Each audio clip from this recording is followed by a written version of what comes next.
Okay, we're trying some things with super cooled water or ice today. It's water that was put in the freezer for just 2 hours.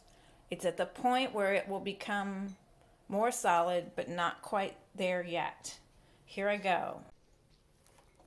If it's right, it should get solid as I smash it.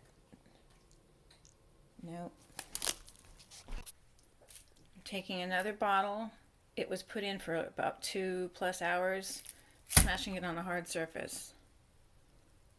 I think it's getting more solid.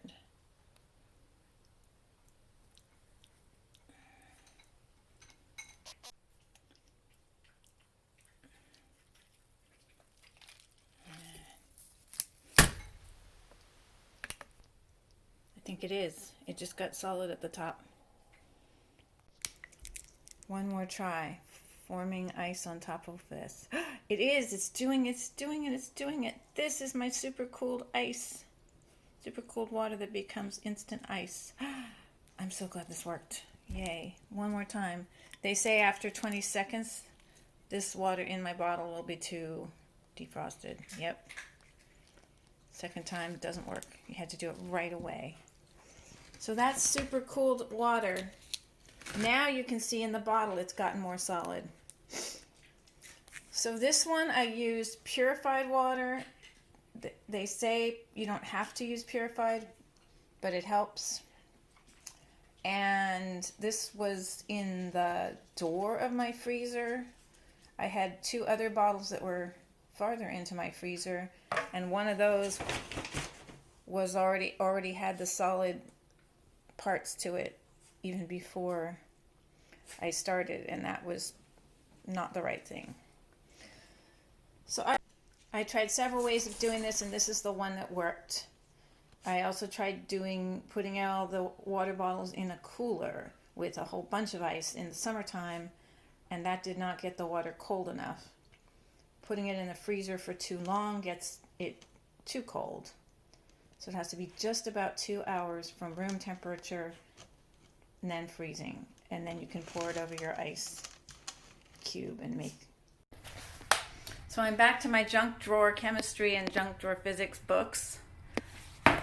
They call this a Coke non-float. And all you need is a Coca-Cola or any brown soda, they say. And a little bit of milk. This milk was chilled.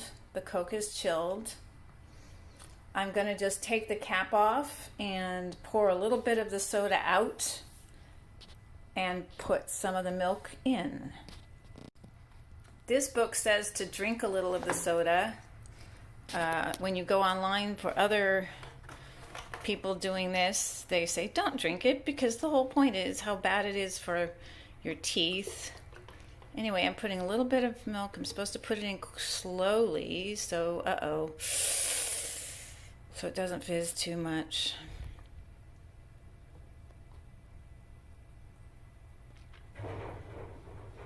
I think they put in about a half cup.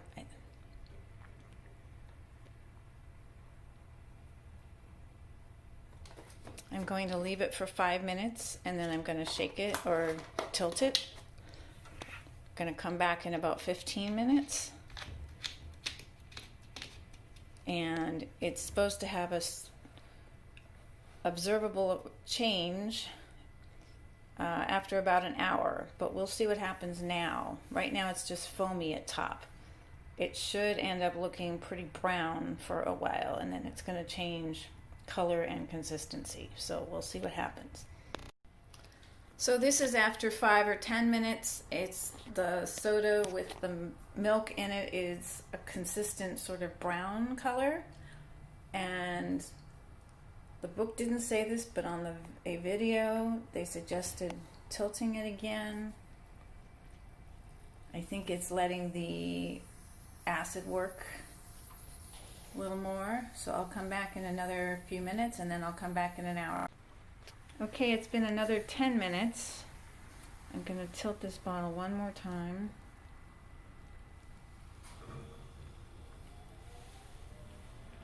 It may look different because I had it be too fizzy at first. I almost want to get rid of some of the fizz. So this is attempt number 2. I have my Coke that I just opened a Diet Coke can. I want to put it in a bottle. So I did. It's about 12 ounces.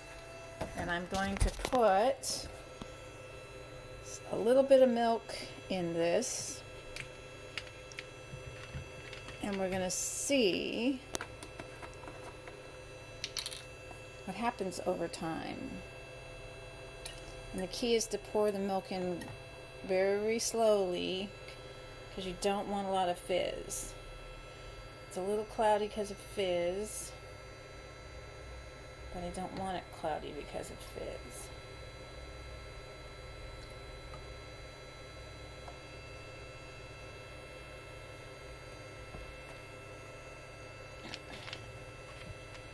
So I've seen this done with putting the Coke in a glass, and I've seen it with a fresh bottle opened. I'm going to see how it works when all I had left was a can of Coke, and I'm pouring the milk and the can of Coke into this bottle. So I'm going to stir this up again in about 5 minutes and 15 minutes, and then I'm going to leave it for an hour. And we'll see how the color and the consistency change. So stay tuned. Okay, it's been about 5 minutes. Coca-Cola and milk in the bottle. I'm going to slowly tilt it a couple times. Right now the milk is really mixing in with the Coke. We'll see what happens in the next time we look at it. Here we are after an hour plus, and the milk has gone to the bottom and actually, I guess, bonded with the Coca-Cola, and what we have left is almost clear liquid on the top.